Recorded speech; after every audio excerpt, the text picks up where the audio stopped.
JB타임즈.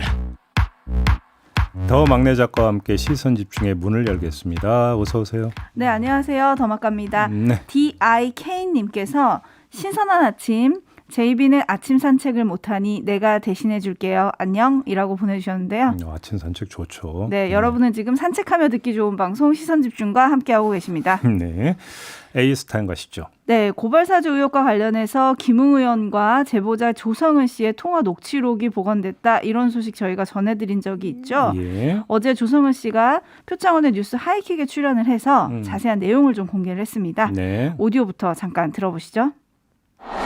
가장 많은 관심은 국민의힘의 유력 대선 후보인 네. 윤석열 후보에 대한 이야기가 네. 그 김웅 의원과의 대화 중에 나오느냐 안 나오느냐. 어떤 언론은 나온다, 어떤 언론은 안 나온다. 조선 대표께서 기억하시는 부분은 어떻습니까? 나옵니까, 안 나옵니까? 여기서 말씀을 드리면은 처음 드리게 되는 네, 네. 고맙습니다. 네. 네.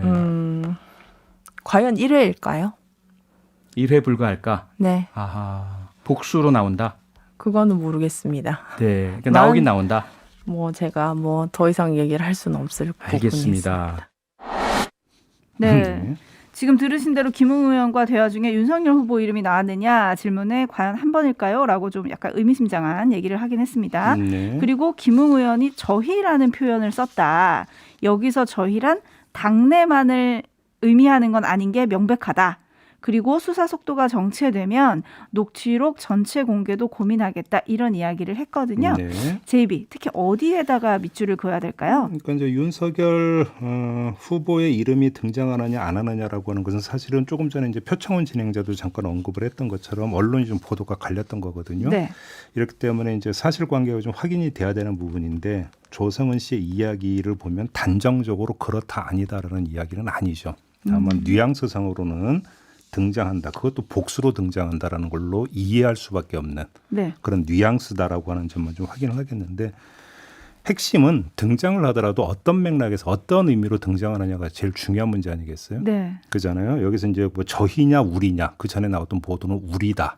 뭐 김홍 의원이 이제 우리라는 표현을 썼다라고 이제 보도가 나온 적이 있었는데 네. 뭐 저희든 우리든 아무튼 이 고발 사주 특히 고발장 작성 과정에서 우리라고 하는 주체가 등장을 하느냐 그리고 여기에 윤석열 당시 검찰총장이 포함이 되느냐 안 되느냐 핵심은 이 문제 아니겠습니까? 그렇죠. 근데 어제 어떤 그 인터뷰 내용만 가지고는 이거를 지금 판단할 수가 없기 때문에 이거는 사실은 그리고 수사로 밝혀져야 되는 내용이겠죠. 네. 뭐 이래서 김웅 의원과 조성은 씨 간의 어떤 그 대화 내용에서 윤석열이나 이름 삭제가 등장한다 하더라도 자초지종이 다 어떤 뭐 그러니까 언급이 됐을 가능성이 그렇게 높지는 않아 보이기 때문에 이건 수사로 규명이 돼야 되는 문제 아닌가 그런 생각을 좀 하게 됩니다. 네, 그래서 수사가 속도를 좀 내야 되는데 지금 공수처가 참고인 조사를 이어가고 있거든요. 예. 피해자 소환이 임박했다 이런 뉴스가 이어지고 있는데 고발사주 수사의 키맨으로 꼽히는 손준성 검사, 김웅 의원 그리고 정점식 의원 누구 먼저 소환이 될 거냐 뭐 언론들이 이런 전망도 하더라고요. 아무래도 의원들은 또 국감 이후에 부를 것 같다 이런 얘기도 있고 말이죠. 국감 이유를 떠나서 회기 중에는 마음대로 부를 수가 없죠. 네. 그렇기 때문에 이제 그래서 소환 일정 조정에 지금 애를 먹고 있다고 김준호 공수처장도 이야기를 했던 거 아니겠습니까? 네. 자, 이 문제에 대해서 만약에 정기국회 회기 끝날 때까지는 못 간다. 이래버리면은 그러니까 수사에 이제 차질을 빚게 되는 건데 어떻게 될 거냐라고 좀 봐야 될 것 같고요. 그런 점에서 놓고 본다면 손준성 검사가 먼저 불려갈 가능성은 있는데 글쎄요. 근데 지금 일단 김웅 의원 같은 경우는 피의자냐 참고인이냐 또 이거에 따라서 이야기가 달라지는 거 아니겠습니까? 네. 근데 아무튼 지금 협조를 안 하고 있다라고 하는 정황이 여기저기서 지금 그 전달이 되고 있기 때문에 국감 이유가 아니라 정기국회 회기안 범위를 이렇게 넓혀야 될지도 모른다. 이 말씀만 드려야 될 것 같습니다. 네, 아무래도 이게 또 대선에 맞물려 있어가지고 또 관심이 큰데요. 8893님께서 11월 지나도 수사해야 되는 거 아닌가요? 꼭 그렇게 대선 영향을 걱정해야 하나요? 라고 보내주셨거든요. 네. 근데 제가 이제 피의자냐 참고인이냐 이것도 중요한 문제라고 하는 게 뭐냐면 예를 들어서 계속 불응을 하게 되면은 예를 들어서 체포동의안을 그 처리하는 방법도 있을 수가 있겠죠. 그렇죠. 근데 그건 피의자의 경우의 얘기거든요. 네. 참고인이라고 한다면 또 얘기가 달라진다라는 겁니다.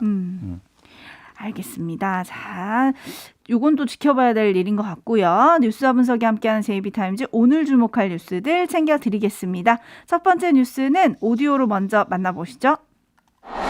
민주당이 이낙연 캠프 측의 이의 제기를 수용하지 않기로 결론 냈고 몇 시간 뒤 이낙연 후보는 경선 결과를 수용한다고 밝혔습니다. 사흘째 칩거를 이어가던 이낙연 전 대표가 SNS에 글을 올려 패배를 인정했습니다. 경선 결과를 수용한다며 경선에서 승리한 이재명 후보께 축하드린다고 밝혔습니다. 이어 정권을 재창출하기 위해 할 수 있는 일을 숙고하고 작은 힘이나마 보태겠다면서 당원들을 향해서도 서로 배려하고 존중해달라, 누구도 모멸하거나 배척해선 안 된다고 호소했습니다. 이재명 후보도 즉각 화답했습니다. 대의를 위한 결단에 깊이 감사드린다며 이낙연 후보는 민주당과 대한민국의 발전에 헌신한 우리 당의 자랑이라고 치켜세웠습니다. 다만 이 전 대표의 승복과 별개로 일부 지지자들은 가처분 신청을 준비하는 등 반발하고 있어 완전한 후유증 회복까진 좀 더 시간이 걸릴 전망입니다. 네, 이낙연 후보가 승복을 선언을 했습니다. 네. 자, 이러면 이제 갈등이 끝나는 거냐 이걸 좀 짚어봐야 될 것 같은데요. 좀 이렇게 봐야 될 것 같습니다. 이낙연 캠프에서 나왔던 이야기를 좀 나눠서 정리를 좀 해야 될 것 같습니다. 크게 두 갈래의 목소리가 있었다고 봐야 될 것 같은데요. 하나는 특별당규 규정 적용 문제죠. 그게 해석 문제였던 거 아니겠습니까? 네. 근데 이거 말고 또 다른 목소리가 하나가 있었습니다. 그건 뭐냐면 이재명 후보에 대한 인식 문제였죠. 인식. 네. 그러니까 무슨 이야기냐면 대장동 의혹과 이재명 후보는 연결되어 있느냐, 되어 있지 않느냐. 뭐 이거에 대해서 뭐 구속이라는 어떤 단어까지 등장을 했던 것 아니겠습니까? 네. 이거는 특별당규 적용 문제하고는 다른 결의 이야기입니다. 그러니까 어제 정리된 건 첫 번째 것. 특별당규 규정 적용 문제만 정리가 된 것이지 이재명 후보를 바라보는 시각이 완전히 정리됐다. 과연 이렇게 볼 수 있겠느냐라고 하는 데는 물음표를 좀 찍어야 될 것 같습니다. 자, 이 점은 이낙연 후보의 입장문에서도 읽을 수 있는데요. 서로를 배려하고 존중해 주시기 바란다. 동지 그 누구에 대해서도 모멸하거나 배척해서는 안 된다. 이 구절이니까 저 개인적으로는 눈에 들어오던데 그 누구에 결국 이재명 후보가 맨 앞자리에 있는 것 아니냐. 이렇게도 읽을 수 있는 거 아니겠습니까? 네. 그러니까 이재명 후보를 향한 싸납고 싸늘한 눈초리를 어떻게 녹이느냐. 이게 앞으로 풀어야 될 과제다. 이렇게 정리를 해야 될 것 같아요. 비호감도를 낮춰야 된다. 이건가요? 비호감도를 넘어서 의혹의 시선을 보내왔잖아요. 대장동과 연관돼 있는 거 아니냐라고 공개적인 석상에서 공개적으로 이야기까지 했던 거 아니겠습니까? 네. 이런 어떤 시선들을 과연 녹일 수 있느냐. 이걸 이야기하는 거죠. 알겠습니다. 그리고 한편에서 이제 그래서 용광로 선대위라는 말도 나오고 있는데 어제 이재명 후보의 34년지기 정성호 의원이 출연을 해서 네. 사실 서른 의원과 이재명 후보가 접점이 없어서 그렇지 만나면 케미가 잘 맞을 거다 이런 얘기를 했잖아요. 저도 이 얘기 듣고 가만 생각하니까 스타일이 비슷한 것 같기도 하다라는 생각도 얼핏 듣긴 하던데요. 네. 그러니까요. 그리고 이제 이낙연 후보의 입장이 나온 후에 좀 밤늦게 서른 의원도 SNS에 글을 올렸습니다. 네. 이제 중요한 것은 민주당의 승리다. 승리를 위해서 소임을 다하겠다. 잡은 손 놓지 말고 함께 걸어가자. 이렇게 얘기를 했는데 네. 그래서 이제 많은 언론들이 분석을 하기를 이제는 이재명 후보가 나설 때다. 이런 얘기를 좀 하더라고요. 당연히 나서야죠. 그래서 이재명 후보가 먼저 이낙연 후보에게 만나자 해서 만나야 되는 거고요. 네. 서른 의원도 그러니까 제가 볼 때는 이제 품어야 될 거라고 생각을 합니다. 근데 다만 서른 의원 같은 경우 이제 문제는 어떤 태도의 문제를 떠나서 자신이 그동안 이제 했던 발언이 있지 않습니까? 네. 뭐 세 명의 뭐 그 제보자 이야기를 했고 구속 가능성을 네. 이야기를 했고 이거는 그 이재명 후보에 대한 찬반이 아니라 이재명 후보가 뭔가 비리에 연루돼 있을 가능성이 높다라고 하는 어떤 발언이었던 거거든요. 직접적인 얘기죠. 네. 자, 이거를 그러면 서른 의원 입장에서는 그럼 또 어떻게 그러면 처리할 거냐? 이건 본인 개인의 과제로 남아 있는 거다. 이 점은 좀 함께 제기를 해야 될 것 같습니다. 알겠습니다. 오늘 이낙연 캠프 해단식이 있다고 하고요. 네. 아침에 들어온 뉴스를 보면 이낙연 전 대표도 여기에 참석을 할 거다. 이런 전망 뉴스가 나와서 또 어떤 말을 할지 좀 주목이 됩니다. 네. 그리고 저희가 어제도 짚었지만 오는 18일과 20일 경기도 국감이 아주 중요한 자리가 될 것 같잖아요. 네. 국민의힘이 아주 잔뜩 벼르고 있는 모습입니다. 어제 경기도청을 방문을 해서 자료 제출해라 아주 요구를 강하게 했어요. 예. 근데 이게 뭐냐면 자료가 뭐냐에 따라서 이야기가 평가가 달라질 수 있을 것 같아요. 예를 들어서 뭐 대장동 개발과 관련된 어떤 뭐 직접 자료라고 하는 게 경기도청에 있겠습니까? 성남시에 있지. 그렇죠. 그러니까 이거는 번지수가 좀 잘못 찾아진 이야기다 이렇게 봐야 될 것 같은데 네. 또 한편으로는 예를 들어서 이런 게 있겠죠. 뭐 그러니까 국민의힘에서는 키맨으로 꼽고 있는 사람 가운데 한 명이 유동규 씨잖아요.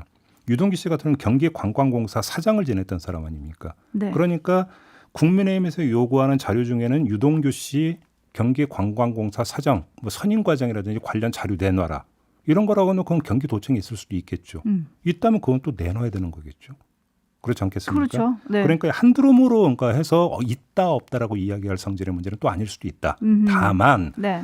대장동 개발과 관련된 직접 자료는 경기도청에 있을래야 있을 수가 없는 거니까 네. 그건 성남시청 가서 달라고 하는 거 맞다. 이렇게만 정리를 하겠습니다. 그래서 어제 이재명 지사가 말하기를 시아버지한테 이제 며느리 집 찾으라고 하는 것 같다 뭐 이런 얘기를 하기도 했는데 아무튼 지켜보고요. 예. 원팀이 될 거냐 여기에 대해서 우리 촌철님들은 약간 걱정을 좀 하시는 것 같아요. 김남표님이 엎질러진 물은 주워 담을 수 없는 법입니다라고 해주셨는데 예. 과연 원팀 전략이 있는지는 3부 강병원 최고위원의 인터뷰에서 좀 들어보도록 하고요. 예. 민주당이 원팀이 관심이라면 국민의힘은 깐부 찾기가 관심인 것 같아요.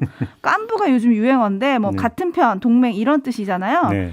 어제 잠깐 저희가 언급을 하긴 했는데 TV 토론을 보다 보니까 윤석열, 원희룡 대 홍준표, 유승민 네. 2대2 깐부가 결성이 된 것 같더라고요. 예, 이게 이제 그 어떤 여기서 이제 하나의 그 우리가 연상할 수 있는 게 스포츠 게임인데요. 네. 예를 들어서 쇼트트랙 이런 걸 보면 이제 같은 팀 선수가 이제 복수로 출전할 경우에 어떤 선수는 스퍼트를 올리고 다른 선수는 그 상대 경쟁 선수가 따라붙는 것을 견제해 들어가는 역할이나 이런 것들을 나누는 경우가 종종 있잖아요. 네. 아마도 이제 그런 차원에서 깐부 찾기를 하고 있는 거 아닌가 싶은 생각이 좀 드는데, 근데 그렇게 이제 그 협신 관계가 구축이 될 수 있을까는 또 별도의 문제겠죠.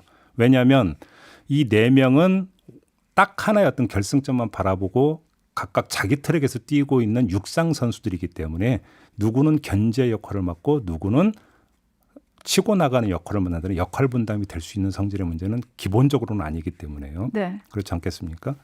그러니까 서로가 희망을 갖고 지금 찾는 거 아니냐 이렇게만 좀 말씀을 드리겠습니다. 알겠습니다. 이것도 좀 재밌는 관전 포인트가 된 것 같더라고요. 자, 제이비타임즈 다음 주목할 뉴스로 넘어가겠습니다. 어떤 건가요? 가짜 수산업자 사건 기억하시죠? 네. 뭐 검사, 언론인, 심지어 박영수 전 특검 등에게 금품을 제공한 사건 아니겠습니까? 네. 경찰이 지난달에 7명을 김영란법 위반 혐의로 검찰에 넘겼습니다. 근데 검찰이 보완 수사가 필요하다면서 지난 5일에 이 사건을 경찰이 되돌려 보냈다고 합니다. 그러니까 특정 피의자의 특정 혐의가 문제가 아니라 전반적으로 보완이 필요하다. 이렇게 판단을 했다라는 거예요.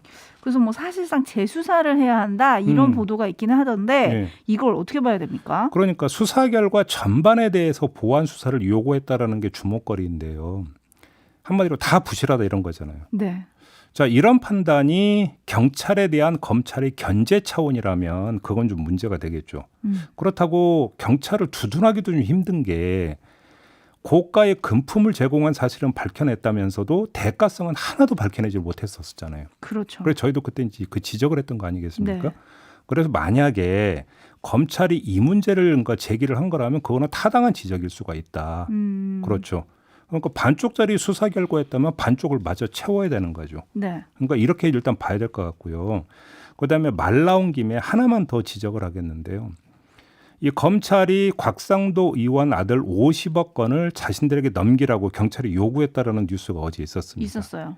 이것뿐입니까? 오늘 그 아침에도 또 이제 보도가 나왔던데 박영수 전 특검의 인척이 김만배 씨로부터 100억 원을 받은 건 있지 않았습니까? 네. 이게 그러니까 정확히 109억 원이 흘러갔다라고 확인됐다라는 보도가 오늘 아침에 나왔는데 네. 여기에다가 더 나아가면 50억 클럽 멤버 7명의 명단이 국회에서 실명 공개가 된 바도 있지 않습니까? 됐죠. 물론 홍모 씨라는 한 명 빼고요. 네. 익명으로 했던.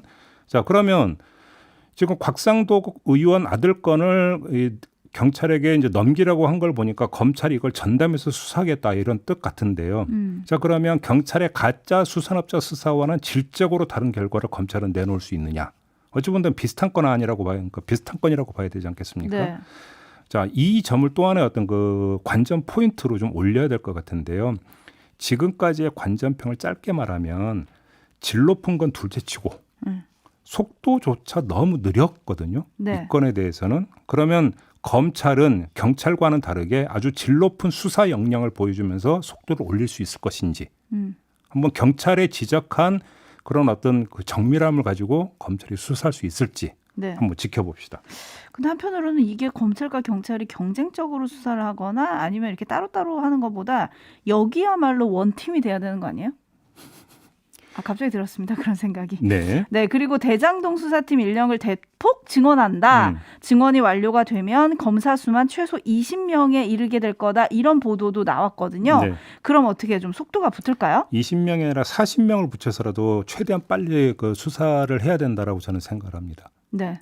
그러니까 하루라도 빨리 수사를 마무리하고 실체적 진실을 국민 앞에 보고를 해야 된다. 저는 그렇게 생각을 하니까 여기에 대해서는 전혀 이의를 제기할 이유가 없다. 저는 그렇게 생각합니다. 그렇죠. 네. 희망의 대한님이 수산업자 이야기 그 후가 궁금했는데 슬슬 나오나요? 라고 해주셨고 네. 1102님은 가짜 수산업자 이야기 대중들은 다 까먹었다 라고 해주셨는데 시선 집중은 안 까먹었습니다. 저희가 종종 계속 정리해 드릴게요. 예. 자, 그리고 한편 화천대유 대주주 김만배 씨에 대한 구속영장 실질 심사가 오늘 오전에 있습니다. 네. 구속이 될지 아닐지 좀 주목이 되는데요.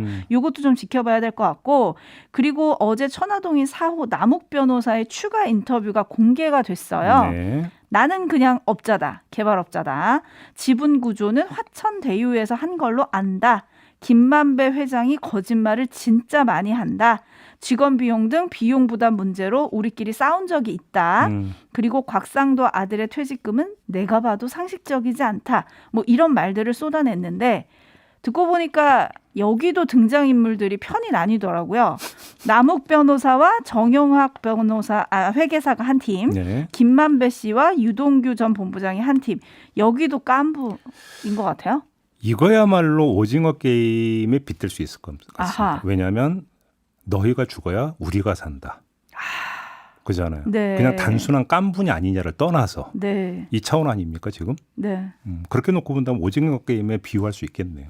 이 관계는. 네. 비유는 비유고 진실은 수사로 밝혀야 되니까요. 네. 오늘의 핵심은 검찰이 수사 속도를 내야 된다. 요거 아니겠습니까? 네. 자, 뉴스와 분석이 함께하는 JB타임즈 다음 주목할 뉴스는 어떤 건가요? 유석춘 전 연세대 사회학과 교수가 명예훼손 혐의로 기소가 됐습니다. 네. 2019년 9월에 강의 도중에 일본군 위안부 할머니들이 매춘에 종사하기 위해서 자발적으로 위안부가 됐다라는 취지로 주장을 했던 게 문제가 됐었지 않습니까? 논란이 많이 됐죠? 저희도 여러 번 다룬 적이 있었는데요. 이제 재판이 진행돼 왔는데 류석준 전 교수가 이용수 할머니를 증인으로 신청을 했다고 합니다. 이 뉴스 보고 전 제 눈으로 의심했습니다. 그러니까요. 여기에다가 윤미향 의원, 이영훈 전 서울대 교수, 일본인 니시오카 스토무, 그다음에 모 기자 이렇게 증인 신청을 했다고 하는데 네.